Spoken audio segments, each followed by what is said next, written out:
তৃতীয় শ্রেণীর বাংলা। তো আজকে আমরা সাজেশন দেখাবো তৃতীয় শ্রেণীর বাংলার কোন কোন জায়গা থেকে তোমাদের প্রশ্নগুলো হবে। তো তার একটি ফুল সাজেশন দেখাবো। এটি হচ্ছে পার্ট 12। তো এবার পার্ট 12 থেকে তোমাদের আমি দেখাবো। পার্ট 12 থেকে তোমাদের দ্বিতীয় সাময়িক যে পরীক্ষাটি হবে তার সাজেশন তৈরি করব, ঠিক আছে। তো পার্ট 12 থেকে তোমাদের দেখাবো কি কি আসবে তোমাদের পরীক্ষাতে। তো দেখো এখানে আছে শব্দ অর্থ, ঠিক আছে। এটি হচ্ছে কত পৃষ্ঠা আমি তোমাদের দেখিয়ে দিই। এই যেটি হচ্ছে 39 পৃষ্ঠা, ঠিক আছে। তো এখানে আছে শব্দের অর্থ। তো তোমরা সবাই জানো পরীক্ষাতে শব্দের অর্থ বাধ্যতামূলক আসেই। তো আমি তোমাদের এখন শব্দের অর্থ দেখাবো কোনগুলো ইম্পর্টেন্ট, ঠিক আছে। তো যেগুলো ইম্পর্টেন্ট আমি সেগুলো তোমাদের টিক মার্ক দিয়ে দিব। তো এই যে এখানে দেখো উকি দেওয়া, এটা কিন্তু খুবই ইম্পর্টেন্ট। তারপরে আছে যে নল খাগড়া, এই দুটি খুবই ইম্পর্টেন্ট তোমাদের আসবে। মানে আমি যেগুলো যেগুলো দেখাবো প্রত্যেকটা চ্যাপ্টার থেকে ঠিক সেগুলাই পড়বা। তারপরে দেখো এই দুটি ইম্পর্টেন্ট। তারপরে দেখো এখানে বলেছে শব্দ থেকে পাঠ খুঁজে বের করে অর্থ বলিও লিখি, ঠিক আছে। এখানে তো উত্তর দেওয়াই আছে, তার মানে তোমরা উপরে দুইটাই এই যে এইগুলাই পড়বে, ঠিক আছে। এই দুইটা পড়বা এখান থেকে। তারপরে চলো আমরা একটু নিচের দিকে যাই। নিচের দিকে দেখো এখানে আছে শূন্যস্থান। তো তোমরা জানো যে পরীক্ষাতে শূন্যস্থান বাধ্যতামূলক আসেই। তো শূন্যস্থানের মধ্যে থেকে আমি যেটি দাগ দেব সেগুলাই পড়বো। এখানে বলেছে যে নদীর জল ড্যাশ করছে, তো এটি ইম্পর্টেন্ট। আর একটা হচ্ছে যে গাছের ডালে এক ড্যাশ পাখি বসে আছে। তো এই দুটি কিন্তু খুবই ইম্পর্টেন্ট, তোমরা এই দুটি পড়বা। তারপরে এই দুটির পরে চলো আমরা স্ক্রল করে নিচে যাব। এখন নিচে যাওয়ার পরে আমি যেগুলো দাগ দেবো ঠিক সেইগুলাই তোমরা পড়বা, ঠিক আছে। তারপরে এই যে বিপরীত শব্দগুলো আছে, এই বিপরীত শব্দগুলো কিন্তু 100% পরীক্ষাতে আসে। এই যে বিপরীত শব্দ, যেমন গ্রাম মানে শহর, এই যে গ্রাম মানে শহর। তারপরে সাদা মানে কালো, শীতল মানে উষ্ণ, ঠিক আছে। তারপরে পরিষ্কার মানে নোংরা, দূর মানে নিকট, অল্প মানে বেশি।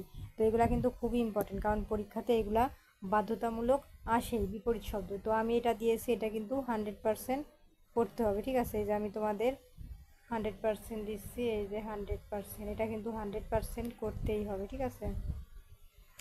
100%। তো এটা কমপ্লিট করবা। তারপর এটার পরে এই যে চলে যাব আমরা নেক্সটে। নেক্সটে আছে কি টিক চিহ্ন। তো এখানে টিক চিহ্ন কি আছে দেখো, এখানে টিক চিহ্নতে আছে তিথির, এই যে তিথির গ্রামের নাম কি। হ্যাঁ, তো এগুলারও কিন্তু তোমরা যদি ভাবো যে হ্যাঁ এগুলা দাগায় দিচ্ছে, এগুলোর উত্তর কি বলে নাই, উত্তর হচ্ছে তোমরা এখানকার পৃষ্ঠা সার্চ দিলে এই পৃষ্ঠা সহ উত্তর আমার চ্যানেলেই পেয়ে যাবা। শুধু এই পৃষ্ঠার নাম লিখে সার্চ দিও যে ক্লাস 3 বাংলা পৃষ্ঠা এত, সার্চ দিলেই চলে আসবে। এখানে সমস্ত কিছু কোনটা টিক চিহ্ন কোনটা কি সমস্ত উত্তর পেয়ে যাবা, ঠিক আছে। তো আমি এখন এগুলা দেখা দিচ্ছি কোন কোনগুলা ইম্পর্টেন্ট। এই যে তিথির গ্রামের নাম কি, এটা কিন্তু খুবই ইম্পর্টেন্ট। তারপরে এখানে আছে যে মাটি দিয়ে শখের হাড়ি বানান, হ্যাঁ এটা কিন্তু খুবই ইম্পর্টেন্ট। তোমরা স্ক্রিনশট দিয়ে নাও, আমি স্ক্রল করে নিচে চলে যাব। তো এটির পরে দেখো আরও ইম্পর্টেন্ট আছে, এই যে নলখাগড়ার ঝোপে চুপচাপ ড্যাশ বসে আছে। তো এটা কিন্তু খুবই ইম্পর্টেন্ট। এটার পরে দেখো আমরা এখন স্ক্রল করে নিচে চলে যাব। এই যেখানে বলেছে বুঝে নেই, এগুলা কিন্তু যে শব্দের অর্থ, ঠিক আছে। তো শব্দের অর্থ বলতে এখান থেকে আমি একটা দেখাবো যে কুমারপাড়া, এটা কিন্তু খুবই ইম্পর্টেন্ট। তারপরে এই চ্যাপ্টার থেকে সংক্ষিপ্ত প্রশ্ন যেগুলো ইম্পর্টেন্ট তা হলো গ্রামের প্রকৃতি, তিথির কেমন লাগে, এটি ইম্পর্টেন্ট। আর নৌকায় করে তিথিরা কোথায় গেল, এটা ইম্পর্টেন্ট। আর একটা হবে যে তিথি কেন পাখিদের কথা ভাবছিল। এই তিনটে আমি দাগাই দেবো, এই তিনটি খুবই ইম্পর্টেন্ট। তো চলো এখন আমরা নেক্সটে চলে যাই।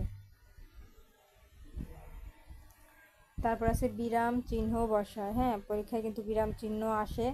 তো এই যে 8 নাম্বার, এখানে এইটার অ্যান্সারও কিন্তু দেওয়া আছে, তোমরা শুধু পৃষ্ঠার নাম্বার সার্চ দিলে পেয়ে যাবা, ঠিক আছে। এটা পড়বা, খুবই ইম্পর্টেন্ট বিরাম চিহ্ন। তারপরে চলো আমরা নেক্সটে চলে যাই।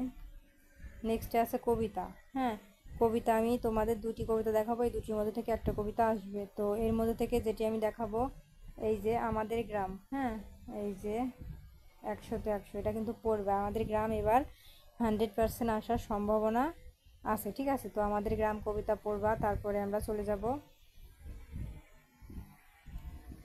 আমাদের গ্রাম কবিতার পরে আমরা চলে যাব পরবর্তী পেজে, ঠিক আছে। এই যে দেখো পরবর্তী পেজ, পরবর্তী পেজ দেখো এখানে আছে শব্দ শিখি। তো এখান থেকে আমি কিছু শব্দ তোমাদের দেখাবো। এই যে ডরি, তারপরে আছে হচ্ছে আত্মীয়, এই দুটি আমি তোমাদের দেখাবো, ঠিক আছে। তো এই দুটির পরে চলো আমরা, এখানে আছে বাক্য লিখো। তো পরীক্ষায় কিন্তু তোমাদের বাক্য লিখো 100% আসে, কারণ বাক্য লেখন এটা প্রত্যেকটা পরীক্ষাতেই থাকে। বাক্য লেখা তোমরা সবাই জানো যে পাঠশালা, তারপর গুরুজন, এগুলোর বাক্য কি হবে? যেমন পাঠশালায় এই একটা কথা লিখতে হবে, তার মধ্যে পাঠশালা থাকবে, এটাকে বলে বাক্য। যেমন আমি পাঠশালায় যাই, এর মধ্যে কিন্তু পাঠশালাটা উল্লেখ আছে, তাহলে কি এটা একটি বাক্য। তারপরে দেখো এখানে আছে গুরুজন, তো গুরুজন নিয়ে একটি কথা লিখতে হবে, তার মাঝে গুরুজন থাকবে, তো সেটাকে বলে বাক্য। যেমন আমি গুরুজনদের ভালোবাসি, এটা কিন্তু একটা বাক্য। তো আমি যে দুটি বাক্য দেখাবো সেগুলো কিন্তু অবশ্যই পড়বা এটি। আর হচ্ছে এই যে বাঁশঝাড়, হ্যাঁ, এগুলো কিন্তু খুবই ইম্পর্টেন্ট বাক্য, এগুলো কিন্তু পরীক্ষায় আসবেই, ঠিক আছে, এগুলো পড়বা। তারপরে দেখো এখান থেকে আমি কিছু শব্দের অর্থ দিব, প্রত্যেকটা থেকেই কিন্তু আমি শব্দের অর্থ দিচ্ছি, তো তোমরা এগুলো পড়ে নিবা। তারপরে এখান থেকে আমি কিছু প্রশ্ন দিব, এই যে গায়ে ঘরগুলো কেমন, পাড়ার ছেলেরা একসাথে কী করে, ঠিক আছে, জল ভরা দিকে ঝিকিমিকি করে কেন, এগুলো কিন্তু খুবই ইম্পর্টেন্ট। তো এগুলো পড়বা। তারপরে এখান থেকে কিছু টিক চিহ্ন দেবো, মোট তোমাদের টিক চিহ্ন আসবে 10টি, ঠিক আছে, আর প্রশ্ন লিখতে হবে 5টি। তো তোমরা এই যে যেগুলো তাকায় দিব সেগুলো কিন্তু তোমরা পড়বা। যে কবি গ্রামকে কিসের সাথে তুলনা করেছেন, এটা খুবই ইম্পর্টেন্ট। তারপর সোনার রবি ওঠে, ঠিক আছে, এগুলো কিন্তু খুবই ইম্পর্টেন্ট, তোমরা এগুলো পড়বা। তারপরে চলে যাব আমরা পরবর্তীতে যে 14, পাঠ 14তে। তো পাঠ 14 থেকে কি আছে দেখো,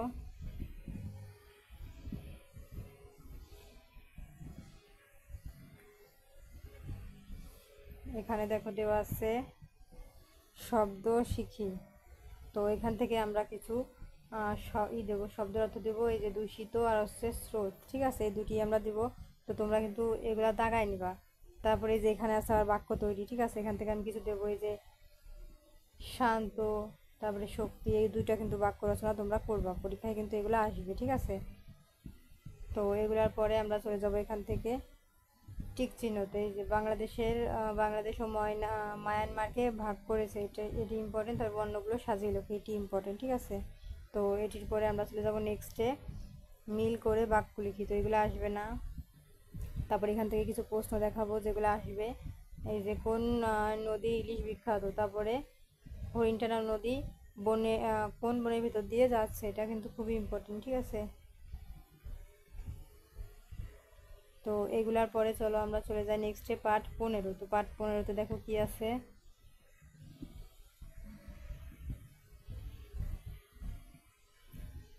পার্ট 15। এই যে এখানে আছে কিছু শব্দ অর্থ, ঠিক আছে, আমরা এখান থেকে কিছু শব্দ অর্থ দিয়ে, যে ক্রিয়া, তারপরে আছে কি তীব্র বেগ, এগুলা কিন্তু ইম্পর্টেন্ট, তো তোমরা এগুলা পড়বা। তারপরে আমরা চলে যাব এই যে ক্রিয়া, এখান এখান থেকে আর কিছু দিব না। তারপরে এখান থেকে আমি কিছু শূন্য স্থান দিব। তা হচ্ছে এই যে সেদিন ক্লাসে ক্রিয়া ড্যাশ নিয়ে কথা হচ্ছিল, আর খেলার উত্তেজনায় সবাই ড্যাশ করতে লাগলো, ঠিক আছে, এগুলা পড়বা। তারপরে এখান থেকে কিছু শব্দের অর্থ দিব, চটপট আর মেডেল, ঠিক আছে। তো এগুলা কমপ্লিট করবা। তারপরে যে বাক্য লিখো, ঠিক আছে, বাক্য লিখো কিন্তু 100% পরীক্ষায় আসবে। তারপরে শব্দের অর্থ, তারপরে বিপরীত শব্দ, আমি যেগুলো দেখালাম এগুলো কিন্তু 100% পড়তে হবে। তারপর আছে সীমানা, মেডেল, এগুলা কিন্তু আসবেই, পড়বা। এরপরে চলে যাব আমরা সংক্ষিপ্ত প্রশ্ন। এখান থেকে কিছু সংক্ষিপ্ত প্রশ্ন দেবো। তা হচ্ছে এই যে নোমান স্যার কীভাবে বুঝলেন রাশেদ মেধাবী, আর হচ্ছে খেলা শেষে হেড স্যার কী বললেন, এই দুটি এখানে এই অধ্যায় থেকে পড়বা। তারপরে এই অধ্যায় থেকে যে টিক চিহ্নগুলো ইম্পর্টেন্ট, তা হচ্ছে রাশেদ যে খেলায় নাম দিয়েছিল। তারপরে চলে যাব আমরা নেক্সটে, নেক্সটে আছে হাসি। ওই যে আমি তোমাদের বলেছিলাম না যে আমি তোমাদের দুইটি কবিতা দেখাবো, এর মধ্যে থেকে একটা কবিতা আসবে পরীক্ষায়। এই যে এটাও 100%, ঠিক আছে, এই দুটির মধ্যে থেকে একটা কবিতা তোমাদের আসবে, তো তোমরা এই দুটি কবিতাই পড়বা, ঠিক আছে। তো চলো এই দুটি কবিতা কমপ্লিটের পরে আমি আর এই অধ্যায় থেকেই কিছু দেখাবো, তারপরে আর দেখাবো না। এই পর্যন্ত করলেই তোমাদের পরীক্ষায় এনাফ।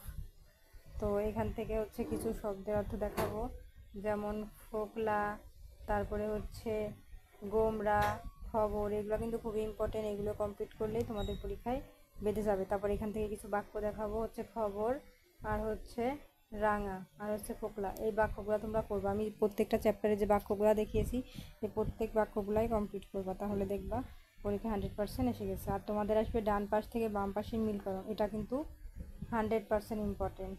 এই যে 100% ইম্পর্টেন্ট, ডান পাশ থেকে বাম পাশের মিলকরণ। তো তোমরা এগুলা কমপ্লিট করবা, পরীক্ষায় বেঁধে যাবে। তারপরে এই যে এখানে আছে প্রশ্ন, তো এখান থেকে আমি কিছু প্রশ্ন দেখাবো। এই যে কাজল দিলে কে হাসে, আর পেঁচার মুখে হাসি পায় কেন, ঠিক আছে, এটি কিন্তু খুবই ইম্পর্টেন্ট। আর সর্বশেষ আমি বলি, পরীক্ষাতে রচনা আসে বাংলাতে, তো তোমরা রচনা পড়বা। রচনা কোন রচনা ইম্পর্টেন্ট সেটি আমি তোমাদের এই ভিডিওর কমেন্টে লিখে দিব যে কোন রচনাটি ইম্পর্টেন্ট, ঠিক আছে।